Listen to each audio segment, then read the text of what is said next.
بسم الله الرحمن الرحيم.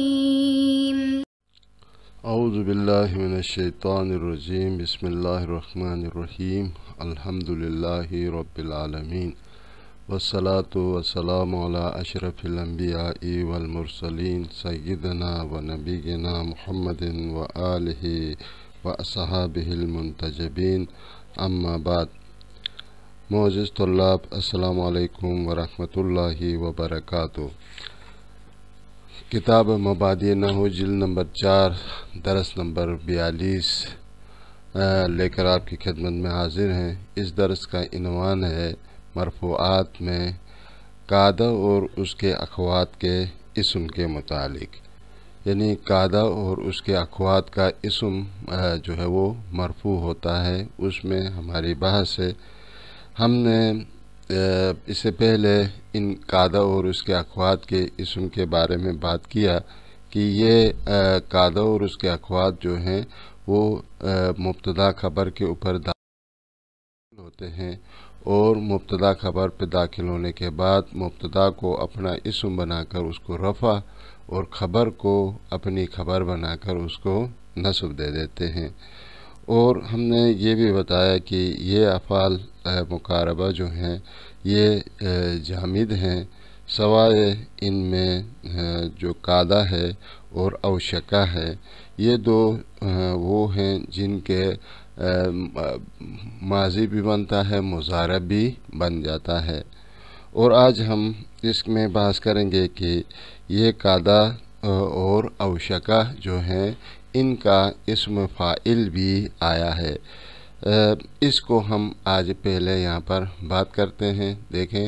فوائد، اس فوائد کے اندر یہ بیان کرتے ہیں کہ افعال مقاربہ جو ہم نے کہا کہ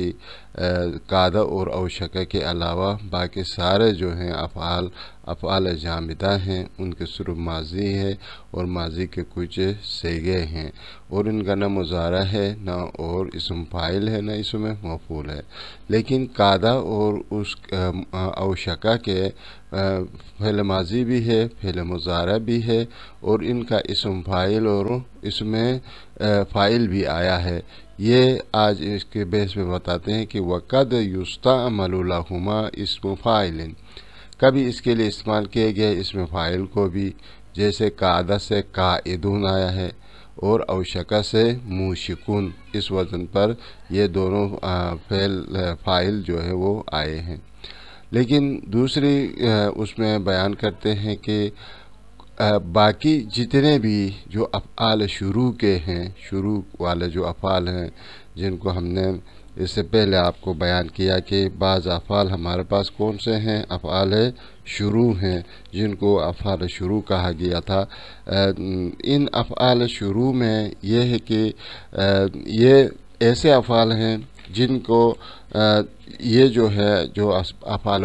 شروع جو ہیں یہ ان کا اگر کہیں پر کوئی ماضی کے علاوہ اگر کوئی مضارع بھی آ جائے تو اس وقت وہ مضارع جو ہے وہ اس وقت وہ تامہ ہوتا ہے. جس طریقے سے دوسرے افعال تامہ ہوتے ہیں اسی طریقے سے وہ فعل مضارع بھی تامہ ہو جاتا ہے. وہ افعال وہ ناقصہ پھر نہیں رہتا ہے. افعال ناقصہ وہ افعال ہوتے ہیں جو ماضی کی شکل میں ہوں، ماضی کے صیغے ہوں، وہ افعال جو ہے ناقصہ ہوتے ہیں. اگر جو ناقصہ کے علاوہ ماضی کے علاوہ اگر کوئی اور صیغہ اگر ان سے بنے تو وہ صیغے جو ہیں وہ سارے کے سارے تامہ ہوتے ہیں. اب اس میں بیان کرتے دیکھو کل ما یشتق من افعال شروع، کہتے کہ ان میں سے جو بھی شروع کے جو افعال سے جو مشتق کیے جاتے ہیں یہ لا یعد من افعال المقاربہ، یہ افعال مقاربہ سے حساب نہیں کیا جائے گا، یہ افعال مقاربہ میں سے نہیں ہوں گے. بل یکون تامًا، بلکہ یہ افعال تامہ ہوں گے، جیسے کہ کباقی الافعال المتعدیۃ واللازمۃ، جس طریقے سے دوسرے افعال متعدیہ اور لازم ہیں، انہی کی طرح یہ بھی افعال متعدی ہوں گے یا لازم ہو جائیں گے، یا لازم کے معنی میں آئیں گے تو فاعل کو رفع دیں گے، اگر یہ متعدی ہیں تو فاعل کے علاوہ مفعول کو بھی نصب دیں گے، اور اس وقت جو ہے یہ افعال ناقصہ نہیں ہوں گے۔ جیسے اس طرح مثال دیتا ہے رأیت کاتبا ینشئ کلاما، دیکھو رأیت کاتبا ینشئ، یہ انشاء سے ینشئ بنایا، ابھی فعل مضارع آیا، یہ مضارع جو ہے یہ پھر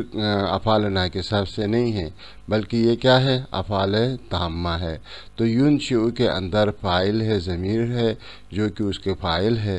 اور کلامن جو ہے یہ اس کے لیے مفعول ہے، چونکہ یہ متعدی ہے لہذا مفعول کو نصب دے دیا ہے، یہ افعال ناقصہ میں سے نہیں ہے، اس کی خبر جو ہے فعل مضارع کے ساتھ نہیں ہوگی۔ تو رأیت کاتبا ینشئ کلاما، میں نے کاتب کو دیکھا جو کلام کو بنا رہا تھا، کلام کو لکھ رہا تھا۔ یا اسی طریقے سے وَيَشْرَعُ فِي عَمَلِهِ، یعنی دیکھو شرع جو فعل ماضی ہے وہ اگر آتا تو وہ افعال ناقصہ ہوتا، لیکن اس کا جو مضارع یشرع آیا، یہ یشرع افعال تام ہے اور یہ فعل لازم ہے۔ یشرع فی عملہ، اس نے اپنے کام میں شروع کیا، تو یہ دیکھو یشرع فعل اور فاعل ہے، فی حرف جر ہے، عملہ عمل مضاف، ہو مضاف الیہ، اور یہ جار و مجرور متعلق یشرع ہے۔ تو یہ اس طریقے سے یعنی یہ افعال آتے ہیں، یعنی افعال شروع کے لیے جو بھی افعال ہیں وہ اگر ماضی کے علاوہ اگر کوئی اور فعل آ جائے تو وہ فعل تام ہوتا ہے، فعل ناقص نہیں ہوتا ہے۔ اب اس ہفتہ 75 نمبر کی جو سوال ہے وہ اس میں یہ ہے کہ متى تکون عسا و اوشک و اخلو لک تامۃ، یعنی یہ عسا اوشکا اخلو لک کب تامہ ہوتے ہیں، تامہ کب ہوتے ہیں؟ تو بتاتے ہیں کہ یہ اس وقت تامہ ہوتے ہیں، ایک بات ہے ہمارے کہ جب یہ افعال ناقصہ کے بعد اگر فعل مضارع آ جائے اور وہ فعل مضارع ان کے پیچھے ان آئے اور اس کے بعد ان کے بعد فعل آ جائے اور وہ فعل مضارع اور اس کے بعد ایک اسم ظاہر ہے جو فاعل کی شکل میں آیا ہے، رفع کی شکل میں آیا ہے، تو اس صورت میں یہ فعل یہ کیا ہوگا، یہ افعال تامہ ہو جاتے ہیں۔ مطلب پہلے فعل ہے، فعل یہ عصا ہے، عصا کے بعد ایک فعل مضارع ہے جو ان کے ساتھ واقع ہو گیا ہے، وہ اس کے پیچھے آیا ہے، اور اس کے بعد ایک اسم ظاہر جو کہ مرفوع شکل میں ہے بعد میں آیا ہے، تو اس صورت میں یہ افعال اس وقت کیا ہوتے ہیں، یہ تامہ ہوتے ہیں۔ تامہ اس اعتبار سے ہوتے ہیں کہ یہ فعل اپنے جو ہے بعد والا جو ایک اسم ظاہر فاعل آتا ہے، وہ فاعل اس فعل کے لیے جو فعل مضارع ہے اس کے لیے فاعل ہوتا ہے۔ جب یہ فعل و فاعل مل کر یہ تعویل مصدر ہو جاتے ہیں اور تعویل مصدر ہو کر یہ فاعل بن جاتا ہے اسے عصا کے لیے، تو پس اس وقت یہ عصا یا مثلا یہ اوشکا یا اخلو لکا، اس کے بعد اگر کوئی فعل آ جائے، ان آ جائے اور ان کے بعد فعل آ جائے اور اس کے بعد ایک اسم ظاہر ہو، تو اس وقت یہ فعل جو ہے وہ ناقصہ نہیں ہوگا بلکہ تامہ ہوگا، اور بعد والا جو فعل مضارع جو ان کے ساتھ ہے یہ تعویل مصدر ہو کر یہ اس کے لیے فاعل بن جائے گا۔ اس لیے کہتا ہے کہ تکون عصا و اوشکا و اخلو لکا، یہ جو ہے عصا ہے، اوشکا ہے، اخلو لکا ہے، یہ تامتاً، یہ تامہ ہوتے ہیں کب، متا اسندت الی المصدر المسبوق من ان، جب یہ ان کو اسناد دیا گیا ہو ایک مصدر کی طرف، اور وہ مصدر جو ہے اس سے پہلے کیا ہے، اس کو بنایا گیا ہو، اس مصدر کو بنایا گیا ہو ان اور فعل کے ذریعے سے، من ان والفعل، ان اور فعل سے اس مصدر کو مسبوق یعنی اس کو بنایا گیا ہو، تو اس صورت میں یہ ان اور یہ فعل جو ہے تاویل مصدر ہو کر یہ اس کے لیے مسند الیہ ہو جاتا ہے، یہ اس کے لیے فاعل بن جاتا ہے۔ جب یہ فاعل بن جاتا ہے تو یہ عصا کیا ہوتا ہے اس وقت؟ تامہ ہوتا ہے۔ وہو الوجہ الافصح، اور یہ افصح وجہ ہے اور اشہر وجہ ہے اس کے استعمال میں، یعنی مطلب بس اس کا مطلب یہ ہو گیا، یہ افصح اور اشہر استعمال میں یہ ہے کہ یہ فعل کیا ہوتا ہے؟ تامہ ہوتا ہے، لیکن غیر افصح اور غیر اشہر میں یہ پھر ناقص بھی ہو سکتا ہے، جو ابھی بعد میں آپ کو بیان کرے گا۔ جیسے مثال دیتا ہے، دیکھو عسیٰ ان یعود الرسول، یہاں پر عسیٰ کے بعد ان ہے، ان کے بعد یعود ہے، یعود کے بعد رسول ہے، تو یہ ان اپنے بعد جو یعود جو فعل ہے، فعل مضارع، اس کے ساتھ جو ہے اس کی نسبت دی گئی ہے، اس کو اسناد دیا گیا ہے اس رسول کی طرف، یہ رسول اس کا فاعل ہے، تو پس یہ یعود کے لیے، یعودہ کے لیے یہ رسول فاعل ہے، یہ ان یعود الرسول یہ تاویل مصدر ہو جاتا ہے۔ جب یہ تاویل مصدر ہو کر یعنی عود الرسول ہو کر یہ عصا کے لیے فاعل بن جاتا ہے، یعنی عصا کی اسناد جو ہے اس مصدر کی طرف دی گئی ہے، اور یہ مصدر جو ہے عود الرسول ہے، اور یہ فاعل کیا ہے؟ عصا ہے، تو پس اس وقت یہ عصا کیا ہو جائے گا؟ تامہ ہوگا۔ تو لہذا یہاں پر نیچے جو حاشیے میں لکھا ہے کہ فالفعل ہنا مع ان، پس فعل جو ہے یہاں پر یعود فعل جو ہے یہاں پر ان کے ساتھ موضع رفع میں ہے، یعنی رفع کی حالت میں ہے، علی انہ فاعل لعصا، چونکہ یہ عصا کا فاعل ہے، وفاعل المضارع الاسم الذی بعدہ، اور یہ یعودہ جو کہ یہاں پر فعل ہے اس کا فاعل کون ہے؟ کہتا ہے یہ رسول جو اسم بعد میں ہے وہ اس کا فاعل ہے، یہ رسول یعودہ کا فاعل ہے، نہ عصا کا اسم، ٹھیک ہے۔ تو اس صورت میں یہ کیا ہو جاتا ہے؟ عصا یہاں پر تامہ ہوتا ہے، چونکہ یہ فاعل پر ختم ہو گیا، فاعل پر اکتفا کیا اور اس کے لیے خبر کی ضرورت نہیں ہے، جب خبر نہ ہو تو اس صورت میں یہ کیا ہوتا ہے؟ فعل تامہ ہوتا ہے۔ اور اس کے بعد یہ یہاں پر یہ فائدہ جو ہے اس میں دو فائدے بیان کرتا ہے، ان میں سے پہلے فائدہ اسی غیر افصح اور غیر مشہور اس قول کو یہاں پر بیان کرتے ہیں، کہتے ہیں کہ یہ جو ہم نے کہا کہ جب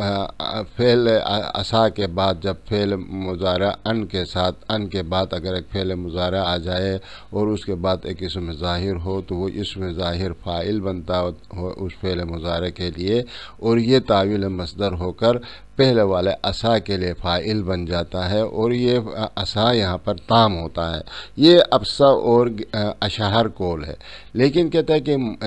جب متی ولی الفعل الذی بعد ان اسم ظاہر، یعنی یہاں پر ایک اسم کو تقدیر میں رکھیں، یہ اسم میں نے ظاہر کیا لیکن اگرچہ کتاب میں یہ اسم نہیں ہے، لیکن وہاں پر کیا ہے؟ ان ظاہر ہے، ظاہر ایک ظاہر ہو، ظاہر سے مراد یعنی ایک اسم ظاہر ہو، ایک اسم ظاہر ہو تو یصح رفعہ بہ، تو اس اسم ظاہر کو اس فعل ان کے ذریعے سے، جو فعل ہے اس کے ذریعے سے اس کو رفع دینا جائز ہو، ان تکون ھذہ الافعال ناقصۃ، تو اس صورت میں یہ جو اسم ظاہر جو کہ مرفوع ہے اس کو رفع دیا ہوا کس نے؟ اسی عصا نے، عصا نے اس کو رفع دیا ہے، تو اس صورت میں ممکن ہے کہ یہ افعال، یہ عصا اس وقت کیا ہوں؟ ناقصہ ہوں، اس صورت میں کیا ہے؟ یہ ناقص ہوں، فَيَكُونُ مَا بَعْدَ الْفِعْلِ الَّذِي يَلِي أَن مَرْفُوعًا بِعَصَا، اس صورت میں وہ فعل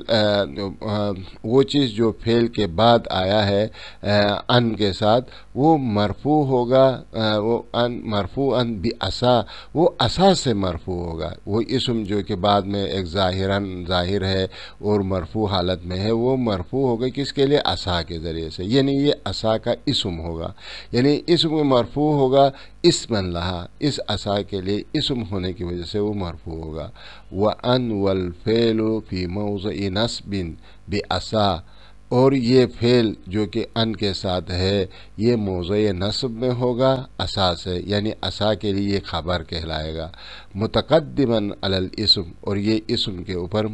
مقدم ہوگا، والفعل الذی بعد ان، اور وہ فعل جو ان کے بعد ہے وہ کیا ہو جائے گا، فاعلہ ضمیر، اس کا فاعل پھر یہ اسم ظاہر نہیں ہوگا، پھر اس کا فاعل ضمیر ہوگا، یعود علی فاعل عصا،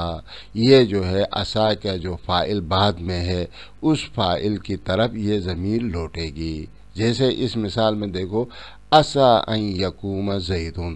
عصا ان یقوم زیدن میں اب عصا کے بعد ان ہے، ان کے بعد یقوم ہے، اس یقومہ کے اندر جو ہے ایک ضمیر ہے یقومہ کا فاعل، اور وہ یقومہ کا فاعل لوٹ رہا ہے کس کی طرف، زید کی طرف۔ اور یہ ابھی یہ سوال اشکال یہ پیدا ہو گیا کہ یقومہ سے کیسے جو ہے فعل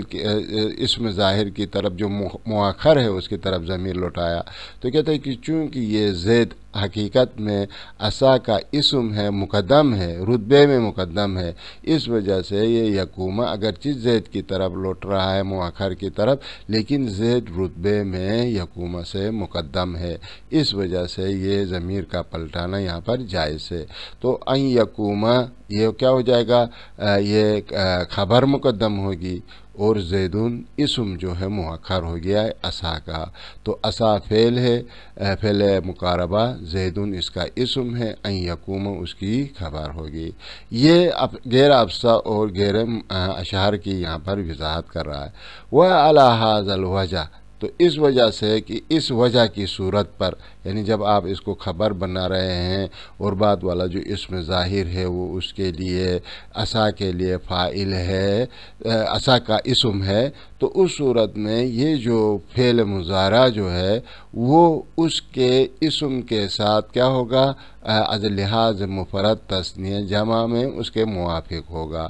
اگر وہ اسم ظاہر جو بعد میں ہے وہ اگر تثنیہ کی شکل میں ہے تو یہ فعل مضارع جو ہے تثنیہ کی شکل میں ہوگا، اگر وہ جمع ہے تو یہ جمع کی شکل میں ہوگا۔ کیوں؟ اس لیے کہ چونکہ اس کے اندر جو فاعل ہے وہ ضمیر ہے، وہ ضمیر جو ہے مطابقت کرے گی اپنے مرجع کے ساتھ، تو لہٰذا کہتا ہے کہ وَعَلَى هَذَا الْوَجْهِ يَجُوزُ أَن تَقُولَ، آپ کے لیے جائز ہے کہ ممکن ہے آپ یہ کہے عَسَىٰ أَن يَرْحَلَ أَخْوَاكَ، یرحلا نہیں تھا، یا ان یرحلا، یہ عصا کے لیے یہ خبر ہے، یرحلا کا فاعل کون ہے، یہ الف ہے، یہ الف اس کا فاعل ہے، اور اقوا کا یہاں پر کیا ہے، یہ اسم عصا ہے، تو ٹھیک ہے، قریب ہے شاید آپ کے دونوں بھائی جو ہیں رحل کرے، کوچ کرے، ٹھیک ہے، چلے جائیں۔ اسی طریقے سے وہ عصا ان یعودن اخواتک، ممکن ہے تمہاری جو ہے اخوات جو ہیں وہ پلٹ آئیں، واپس آئیں، تو یہاں پر دیکھو اخوات جو جمع کا صیغہ ہے، یعودنا جو ہے اس کو جمع کا لایا، کیوں؟ اس لیے کہ یعودنا کے اندر جو ضمیر لوٹ رہی ہے وہ اخوات کی طرف لوٹ رہی ہے، تو لہذا یہ جمع کا صیغہ لایا، اور جمع سے ضمیر مؤنث جمع جو ہے اخوات کی طرف پلٹ رہی ہے، اور یہ خبر مقدم ہے، اخواتوں کا عصا کے لیے اسم مؤخر ہے۔ ما لم یکن مانع، البتہ یہ اس صورت میں ہے کہ اگر وہاں پر کوئی مانع موجود نہ ہو کہ جس کی وجہ سے ہم اس اسم ظاہر جو کہ مرفوع ہے اس کو ہم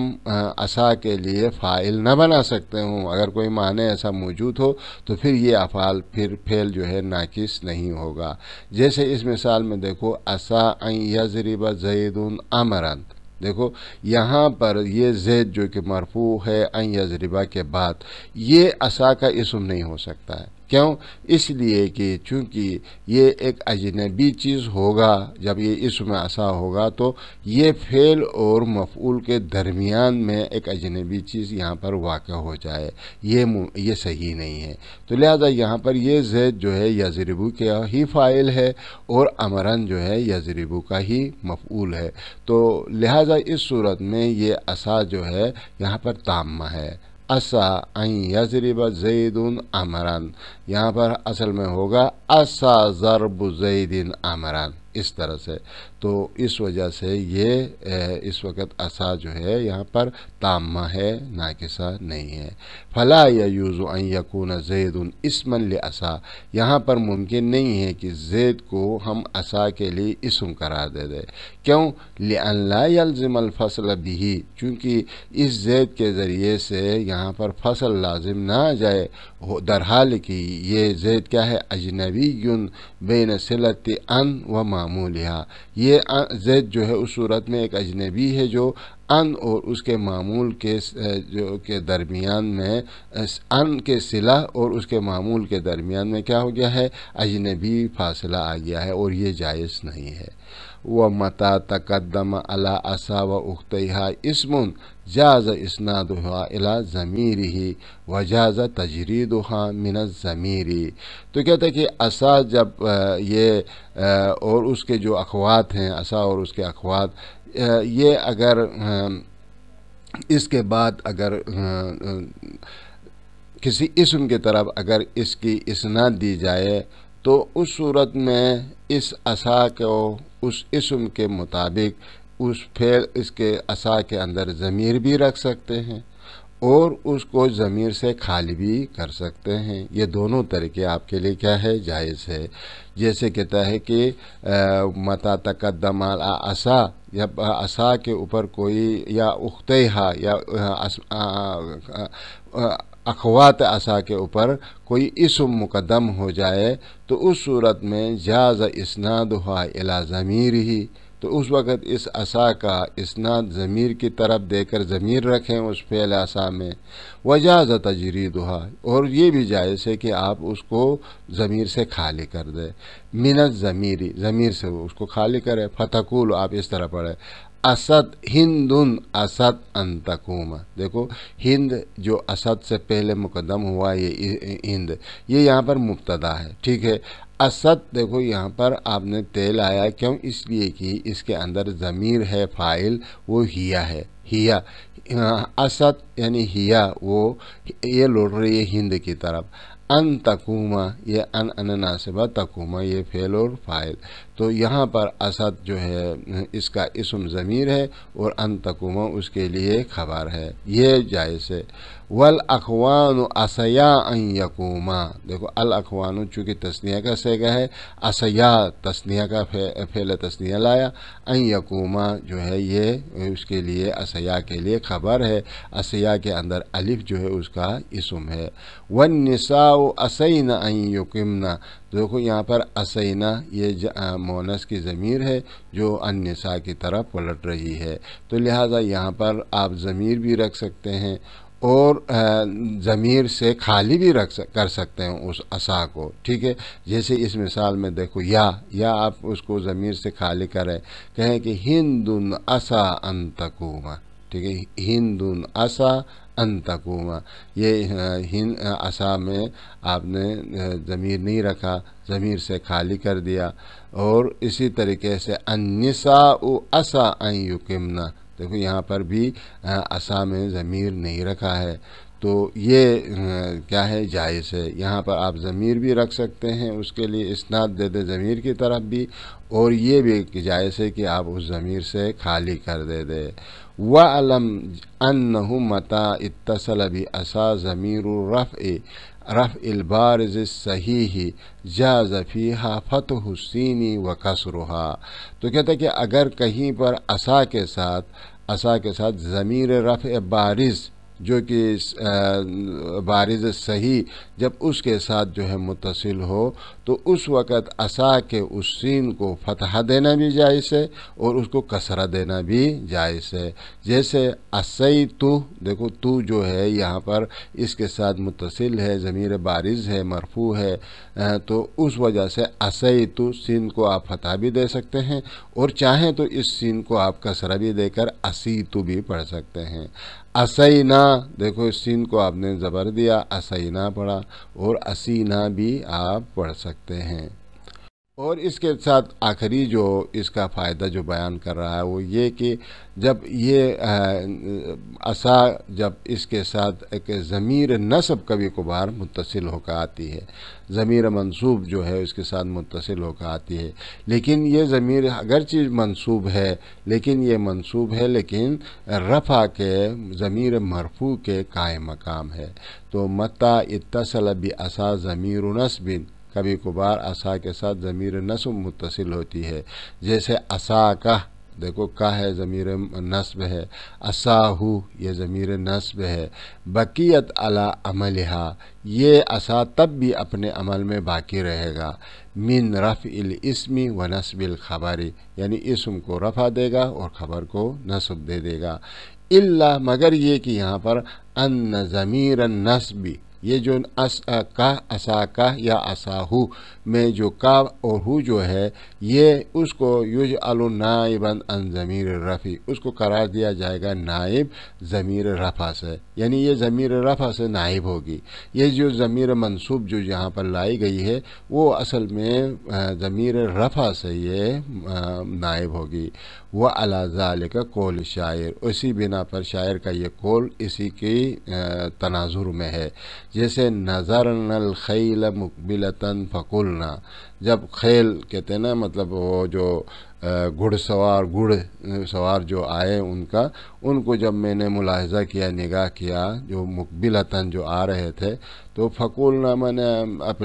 میں کہا کہ عصاہم